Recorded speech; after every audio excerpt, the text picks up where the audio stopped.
Welcome back, everyone, to Darkmoon Diaries episode 91. That's what we're calling this series, right? Darkmoon Diaries? Sure. It took 91 episodes for me to remember this. He doesn't actually remember. I really don't.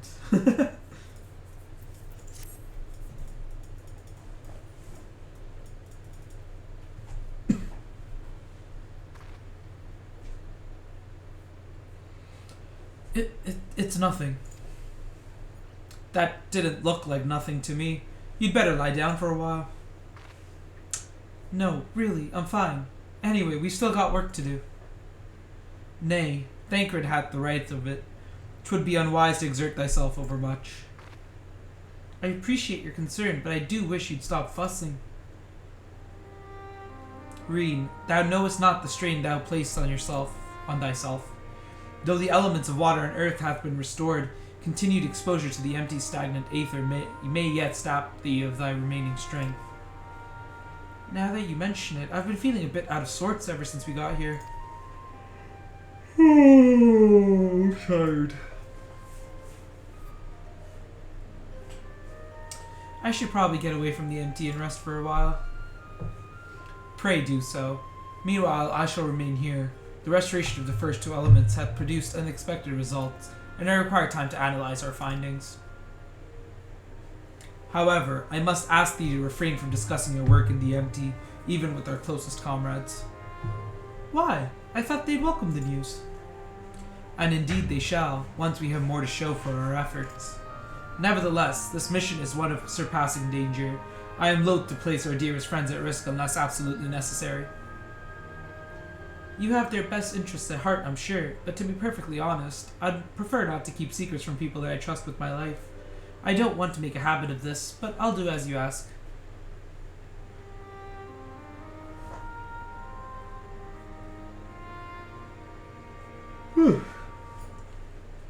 It seems to me that Reen isn't the only one who would benefit from a change of scenery.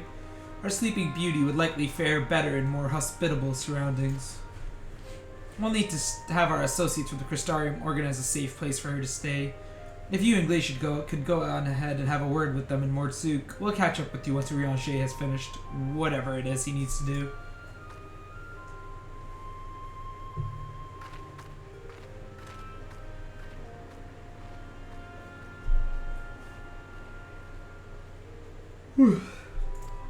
I'm so sleepy. What is going on?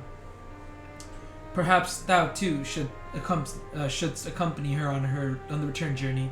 I dare say she would be glad of thy presence. No, not this time. She's come such a long way since we first met, and I worry that relying on me too much will only hold her back.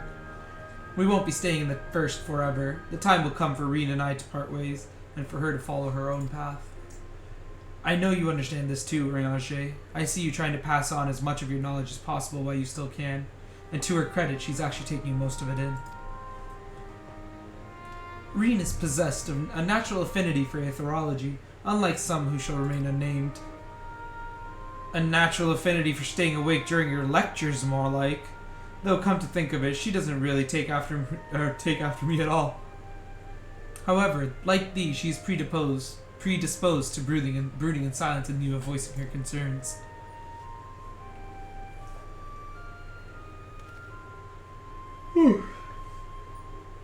Says the master of keeping his cards close to his chest. Anyway, Glacier, you better take the sky slipper with Reen. It's true that she's been through a lot lately, but so have you. We'll need you ready for the challenges that lie ahead, so go on and get some rest. We shall await news of thy safe arrival in Amaran.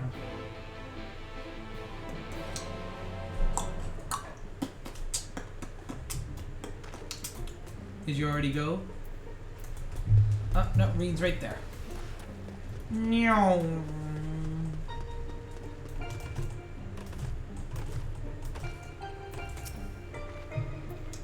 It seemed like you were all having quite a serious discussion. I hope I haven't given you any cause for concern. Well, if you say so, I probably shouldn't stay in the empty any longer than necessary, though. So do you want to take the first ship to piloting, or shall I? Blech. Words are hard.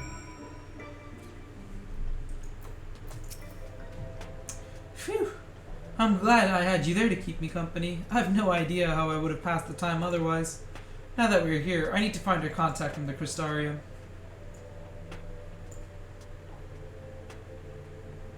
But before that, I was hoping I could have a word with you. Shoot. Something's been on my mind. This might not be the best place for it, though. Those creatures over there look a bit hungry.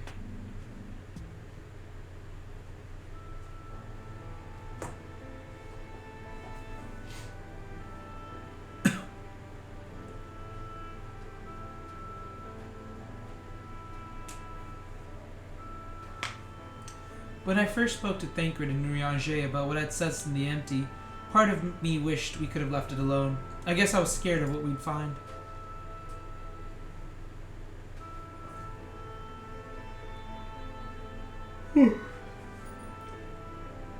But now that we found Eden, I know that I made the right choice. And if I'd given in to my fear, I probably would have spent the rest of my life wondering what might have been.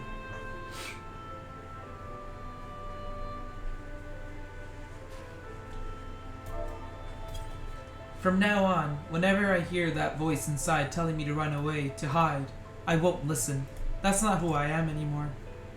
Even so, all the courage in the world is not going to help me to decide what we should do with that girl when she wakes up. Do you remember what she said right before she passed out? Why am I here? What is happening? Do you want me to be toffee? What if she's being controlled or forced to act against her will? Whatever the case, it's clear that she's not a monster. She's a person, like you or me. Obviously, she knows something about Eden, and we need all the information we can get.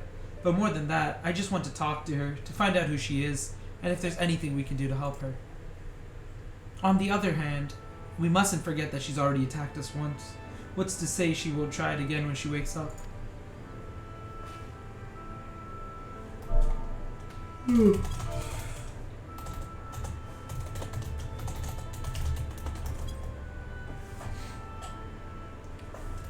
If she keeps us from reclaiming the empty, it will be all my fault. It's no good. I can't make up my mind. What do you think we should do, Glacier?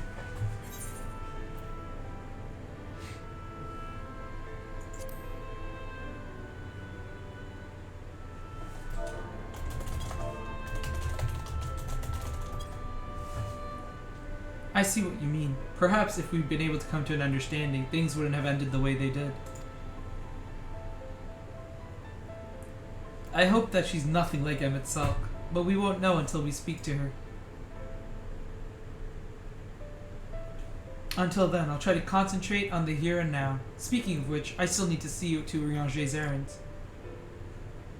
The people we're on our way to meet lent us the Sky Slipper and most of the apparatus we've been using, and since we've been sworn to secrecy, I assume the same applies to them and their colleagues.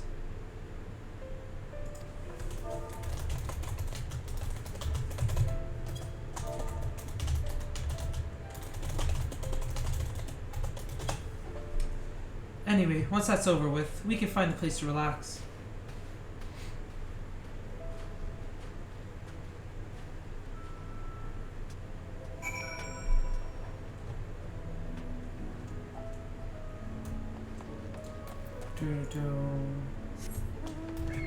Meow. Birdie. There is a wild scarlet here.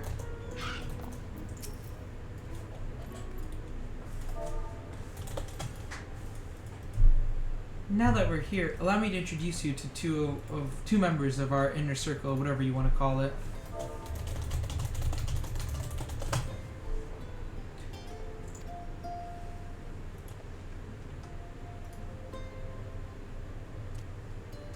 That's Ghoul, who's interested in trading for any relics we find in the empty. Apparently, he mostly deals in exotic weapons and whatnot, but he's agreed to keep us supplied with whatever else we can't get from the Crystarium.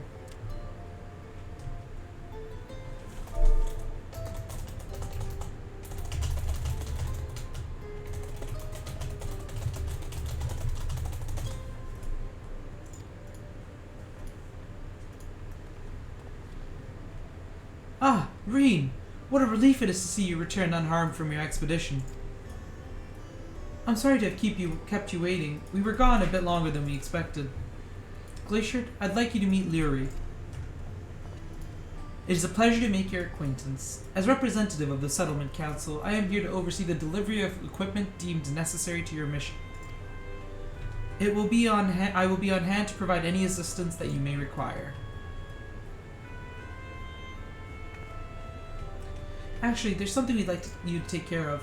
It's probably best not to talk about in the middle of the market, though.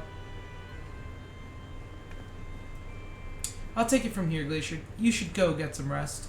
But before you go, I'd like to thank you for everything you've done. We still have a long road ahead of us, but if we give it our all, there's nothing we can't handle.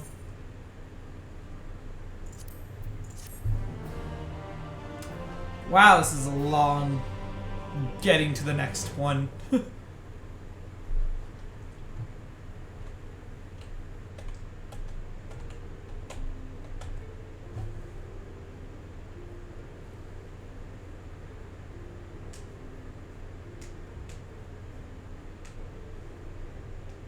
I see. Though it is mere supposition, it would behoove us to proceed with caution. Moreover, I would refrain from discussing the matter with Reen and Glacier until we know more.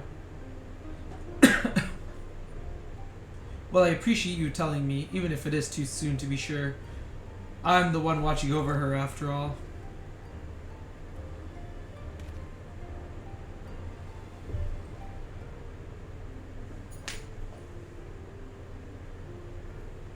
The Oracle of Darkness.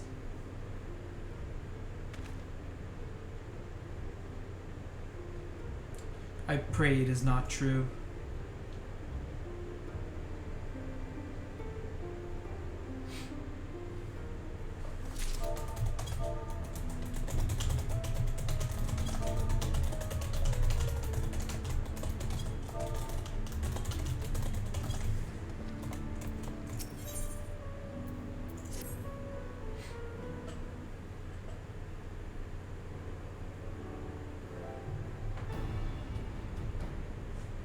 Ah, there you are.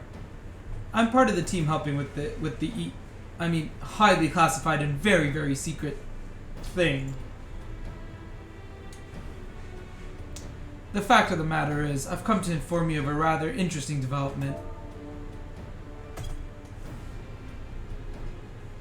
It's about the girl who was brought back from the empty. She's finally woken up, you see.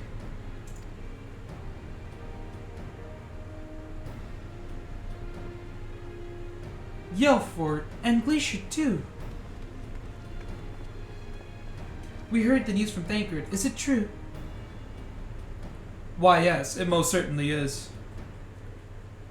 Apparently her name is Gaia.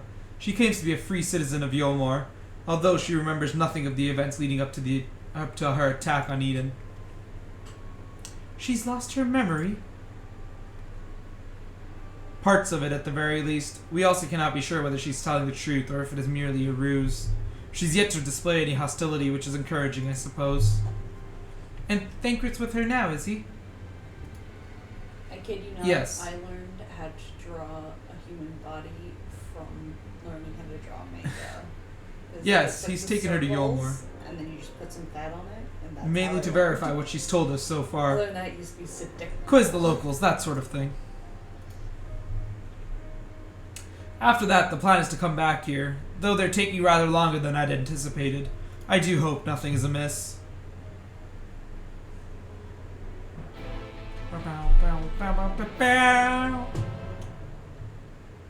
I like that music. Yeah, I can only copy things. I can't freely, like, other than my doodles, which is like seriously I won't. Good grief! Are you always this slow? I can only copy. I can't create. At this rate, it'll be dark again before we know it. I love how the night sky returning is all well and good, but it does make each day seem awfully short. And are you still dragging your heels back there? At least act as if you got a purpose, would you?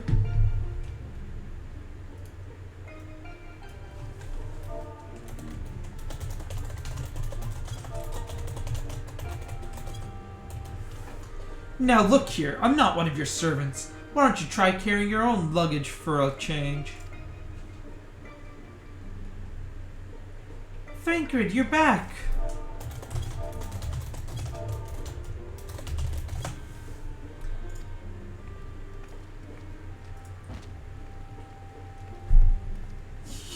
You lot are a sight for sore eyes.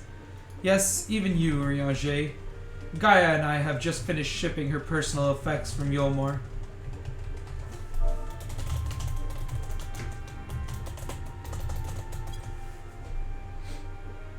I'm glad we could finally meet. Properly, I mean. So, did you learn anything useful? Other than where she lives, not an awful lot. Her supposed neighbors barely knew the first thing about her. Hells, she barely knows the first thing about herself. Her recollection of her life at Yolmor is patchy at best. But she seems convinced that she'll regain her memory if she accompanies us, and so she invited herself to join our merry band, and for her first act, she ordered me to carry her luggage. If you insist upon standing around talking, might I suggest finding a place to sit down first? My feet are killing me.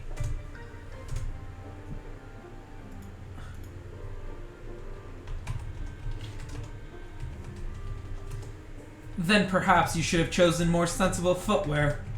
Still, it's not such a bad idea, shall we?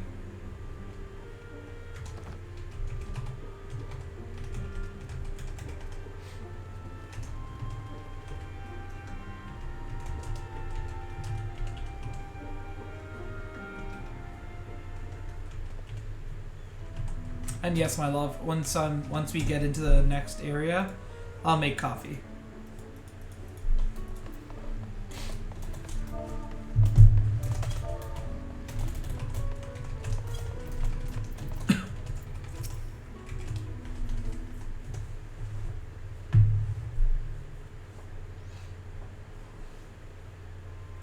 So you don't remember anything at all? Not attacking us, not falling unconscious?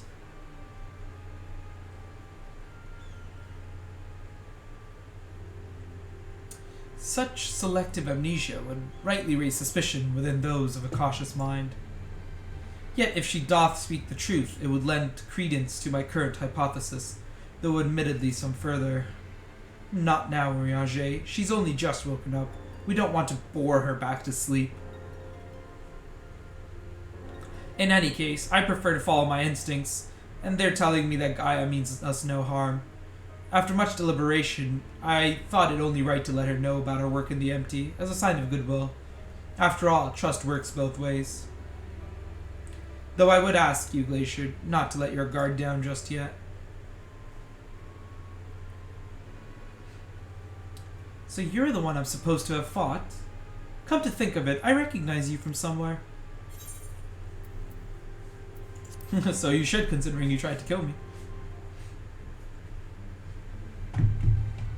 Well, if Thancred's version of events is anything to go by, you weren't exactly holding back yourself. Still, it seems I didn't give you much of a choice but to defend yourself. So let's call it even, not that I have any recollection of it.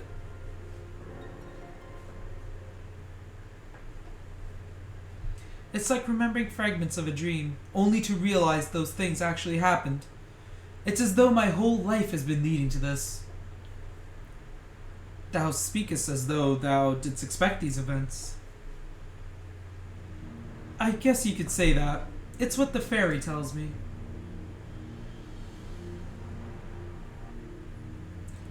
I can't see it, but it's as though there's someone else inside me, and I can hear its voice in my head. It whispers to me and lets me use its power. Magic, I suppose you could call it. Not that I know much of that sort of thing.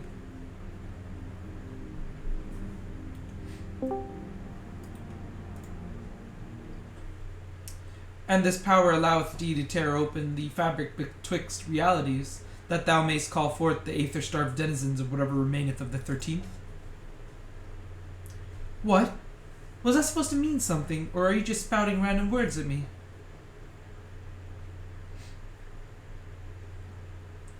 Honestly, I don't know how you've all put up with this. I've only just met him and his insufferable prattle is already giving me a headache. Gods, I can't believe I'm still having this conversation. And to think that I was flying about in a suit of armor waving a sword. That doesn't sound like me at all. Someone else inside you. Like Minfilia was inside me.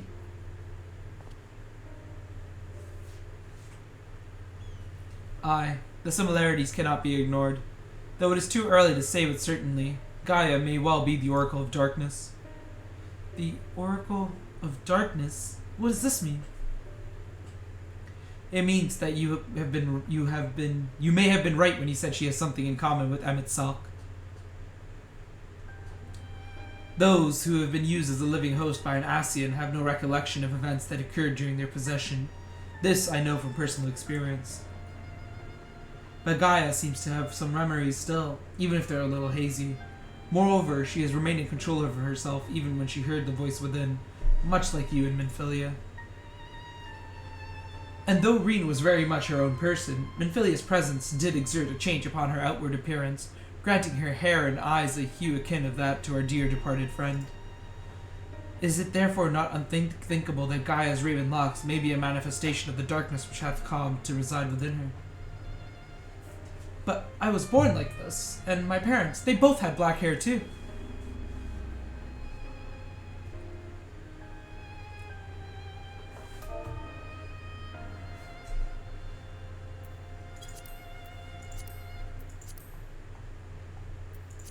Or at least, I think they did. It's been so long since I saw them. I can't remember too well. But enough about me. You're Minfilia, aren't you? The Oracle of Light, who they were hosting in Yomar? That's right, though imprisoning is a better word. They kept me locked away, and I didn't know much about Yomar and its people, or the rest of the world for that matter.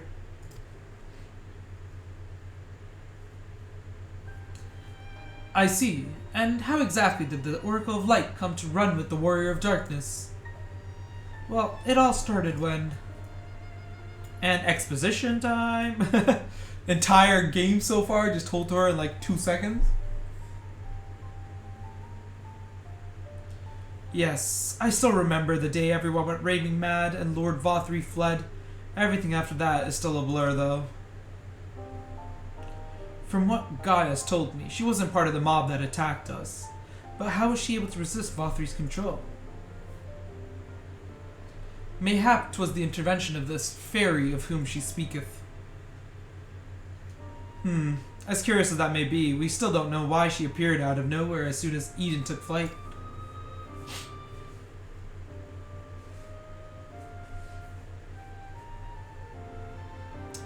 This is just a guess, but I'd say that the fairy reacted to it in some way, and for whatever reason made me go after it. Yes, that seems like the only explanation. I don't know about you lot, but I've had enough nattering. I'm going back to Eden. What? But why? The fairy wanted something from Eden, and knowing what that is will bring me a step closer to discovering exactly what has been living in my head all these years. Besides, my memories aren't going to restore themselves, and certainly not through idle chit-chat, so I'm going, and that's that. Gaia, wait! Insufferable. Utterly insufferable. And yet we can't well leave her to her own devices. Come on.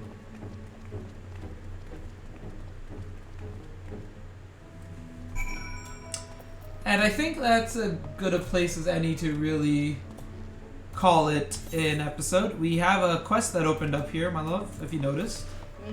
With Leary. Did you by any chance pick it up yet? It just unlocked Savage for something. Oh, probably unlocks the 4 Eden Savages. Greeting, Glaciers. How may I be of service? Means first report. I don't really care for this cutscene, to be honest. Yeah, it's just Eden's Gate. And yeah, so we're going to call it an episode here. And as always, we will see you guys in the next one.